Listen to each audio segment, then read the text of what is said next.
اعوذ باللہ من الشیطان الرجیم، بسم اللہ الرحمن الرحیم۔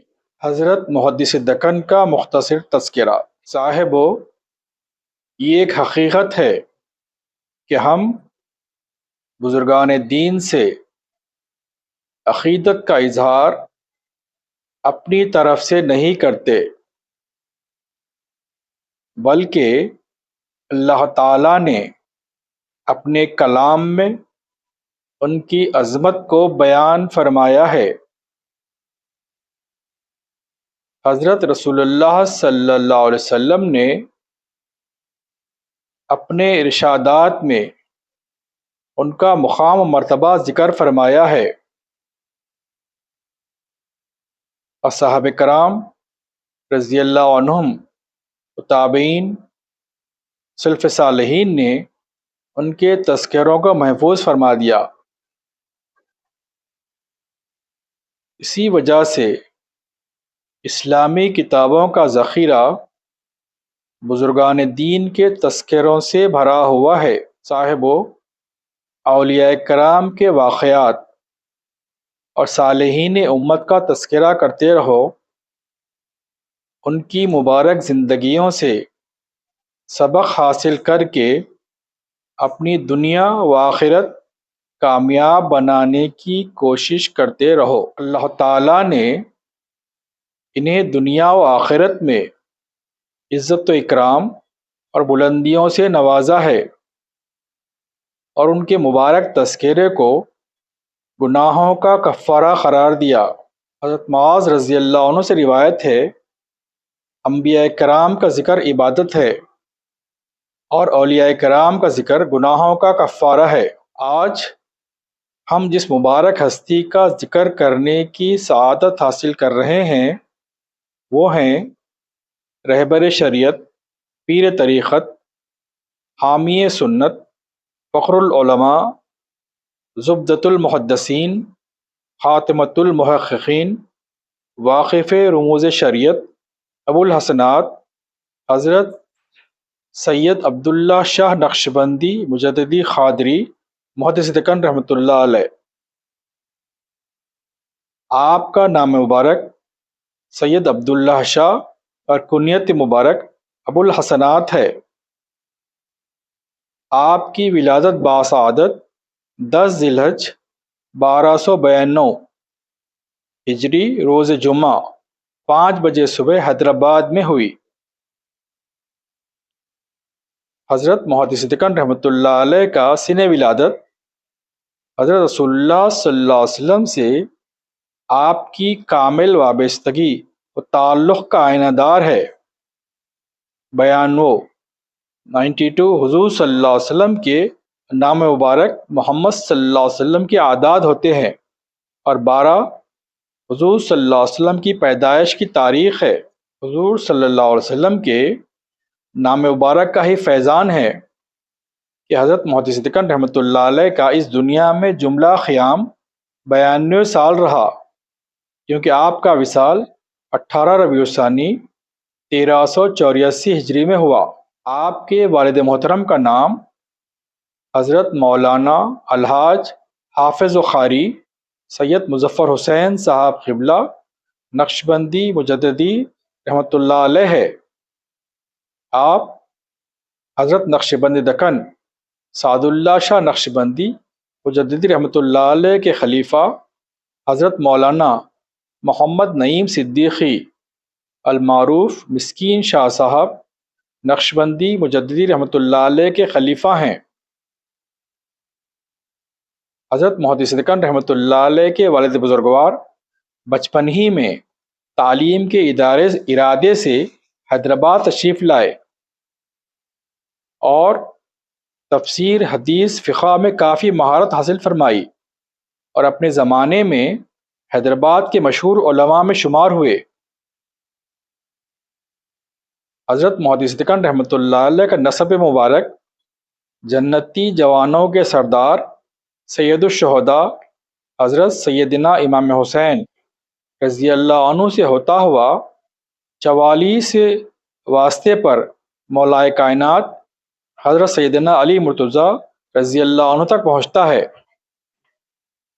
آپ کے پیر طریقت حضرت سید محمد بادشاہ المعروف بخاری شاہ رحمۃ اللہ علیہ ہیں۔ آپ سلسلے نقشبندیہ، مجددیہ، قادریہ میں امام طریقت کہلاتے ہیں۔ آپ اہل علم کے درمیان رہبر شریعت، حامی سنت، عالم ربانی، جامع علوم شریعت طریقت، عالم بعمل، زہد و ورع کے پیکر، بارگاہ رسالت صلی اللہ علیہ وسلم کے میں مقبول حضرت محدث رحمۃ اللہ علیہ سے جانے جاتے ہیں۔ حضرت قبلہ کی حیات طیبہ کا اہم شاہکار اور شاندار کارنامہ رجاعت المصابیح ہے، جس کو حضرت نے 40 سال کی عمر میں بذات خود تکمیل فرمایا ہے۔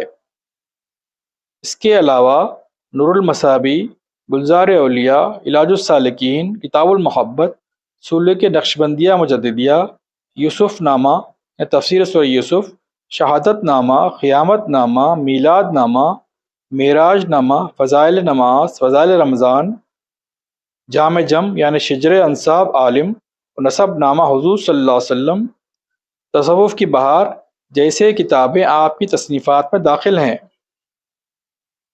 آپ نے دور دراز رہنے والے مریدین متقدین کے لیے رہنمایانہ خطوط بھی تحریر فرمائیں، جن کا مجموعہ مواعظ حسنہ کے نام سے موجود ہے۔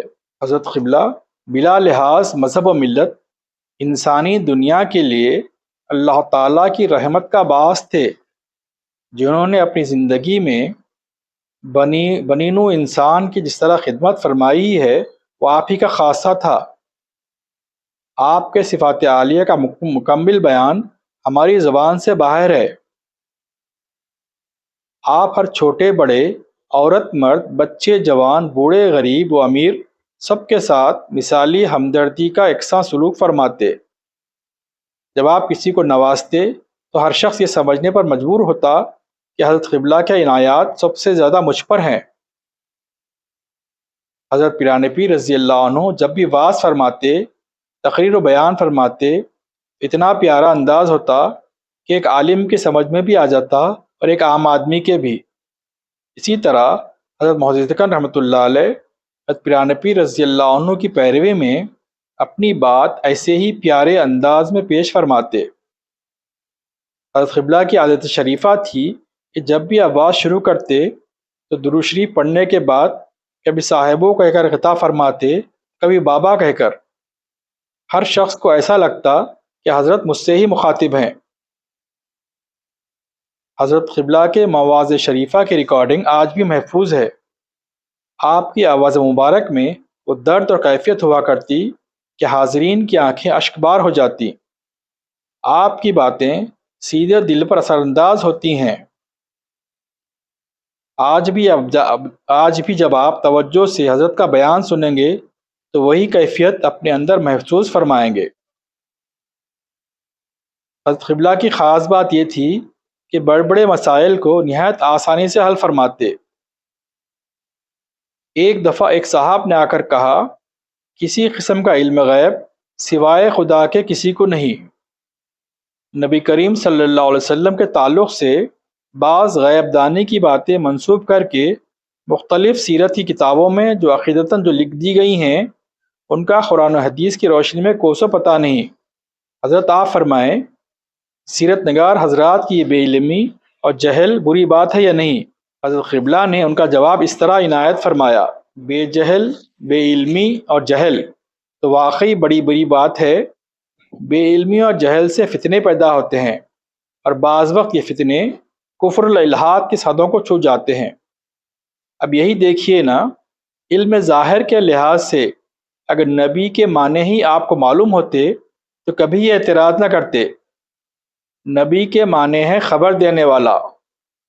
نعوذ باللہ، اگر حضور کی ذات گرامی امور باطنی سے باخبر نہ ہوتی تو اللہ تعالیٰ کی جانب سے نبی یعنی خبر دینے والا آپ کا لقب ہی نہ ہوتا۔ اب رہا قرآنی استدلال، ایسا کیجئے جن صاحب نے یہ اعتراض آپ کے ذریعے روانہ کیا ہے، آپ انہیں یہ آیت سنا دیجئے۔ اعوذ باللہ من الشیطان الرجیم، بسم اللہ الرحمن الرحیم۔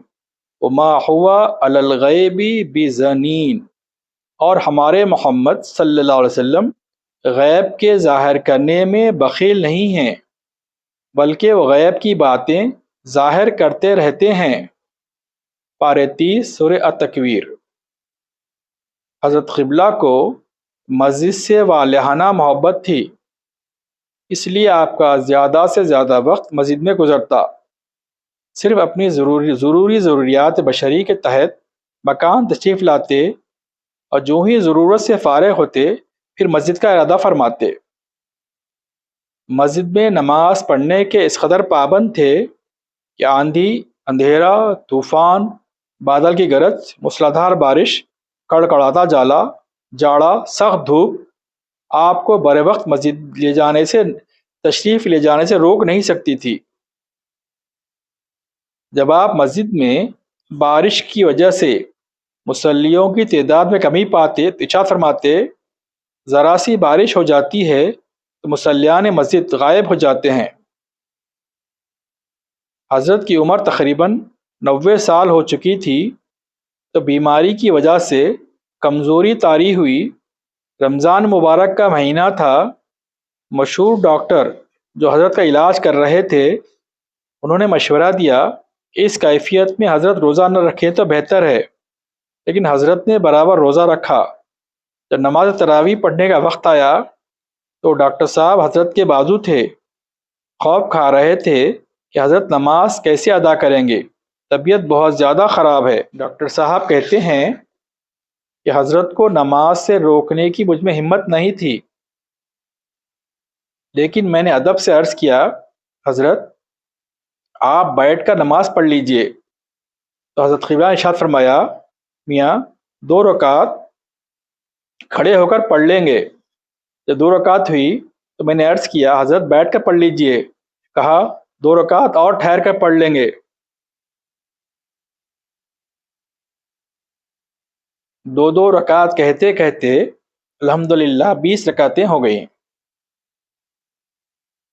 پھر حضرت نے فرمایا، میاں تمہارے ڈاکٹر کی سنیں تو ہمارا روزہ بھی چھوٹ جاتا اور نماز بھی نہیں ہوتی۔ دیکھیے ہو گئی نا آخر ہماری نماز اور روزہ۔ سبحان اللہ۔ آپ غور فرمائیں کہ اگر طبیعت ناساز ہو تو شریعت نے اس روزے کی قضا اور نماز بیٹھ کر پڑھنے کی سہولت دی ہے، لیکن حضرت کے تقوی اور پرہیزگاری کا یہ عالم تھا کہ جب آپ عبادت الہی میں مشغول ہو جاتے تو نہ خود کا خیال ہوتا نہ دنیا کا، بس اپنے مولا کی یاد میں غرق ہو جاتے۔ شریعت و طریقت کے اعلیٰ منصب پر فائز ہونے کے باوجود حضرت قبلہ کی زندگی اسلامی سادگی کا نمونہ تھی۔ نام و نمود اور شہرت کو کبھی بھی پسند نہ فرمایا، اللہ کے دین کی اشاعت کا کام اللہ ہی کے لیے انجام دیا۔ آپ کی زبان آپ کے دل سے ہم آہنگ ہو چکی تھی۔ حضور صلی اللہ علیہ وسلم کی ذات اقدس سے بہت گہرا عشق تھا۔ زندگی کی آخری سانسوں تک حضور صلی اللہ علیہ وسلم کی اتباع فرماتے رہے۔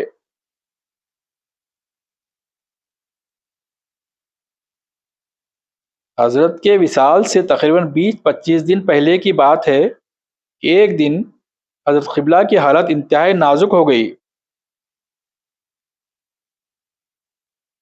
ڈاکٹر ابو الحسن صدیقی صاحب گہری سوچ میں پڑ گئے۔ ڈاکٹر محمد علی صاحب جلد صحتیابی کے لیے انتہائی غور و فکر میں ڈوبے ہوئے ہیں۔ حضرت کی نبضیں ڈوب گئیں، نظام تنفس درہم برہم ہو گیا۔ ایسا محسوس ہو رہا تھا کہ وقت آ چکا ہے۔ اس قیامت خیز عالم میں جب حضرت کے صاحبزادگان کو دیکھا گیا تو حیرت ہی کوئی انتہا نہ تھی۔ صبر کا دامن تھامے ہوئے اللہ کی رضا پر راضی، زبان پر نہ شکوہ نہ شکایت۔ حضرت ابو البرکات سید خلیل اللہ شاہ صاحب قبلہ خاموش، حضرت احمد اللہ شاہ صاحب قبلہ ساکت، حضرت حبیب اللہ شاہ صاحب قبلہ سامر، حضرت ابو الخیر سید رحمۃ اللہ شاہ صاحب قبلہ بھی خاموش ہیں۔ ایسا محسوس ہو رہا تھا کہ شریعت کی روشنی سے ان حضرات کا ضمیر آفتاب کی طرح روشن اور جگمگا رہا ہے۔ دیکھتے ہی دیکھتے یہ علم و عمل کا آفتاب غروب ہو گیا، تاریکی چھا گئی، غلاموں کے سر سے سایہ اٹھ گیا، بے سہاروں کا سہارا نگاہوں سے اوجھل ہو گیا، ٹوٹے ہوئے دلوں کی آس ٹوٹ گئی، غمخوار غریباں، فریاد رس بے کساں، دستگیر بے بساں، شریعت کا امام ہمیشہ ہمیشہ کے لیے اس دار فانی سے کوچ کر گیا۔ انا للہ و انا الیہ راجعون۔ لیکن فیضان کا سلسلہ آج بھی جاری و ساری ہے اور انشاءاللہ تا قیامت جاری رہے گا۔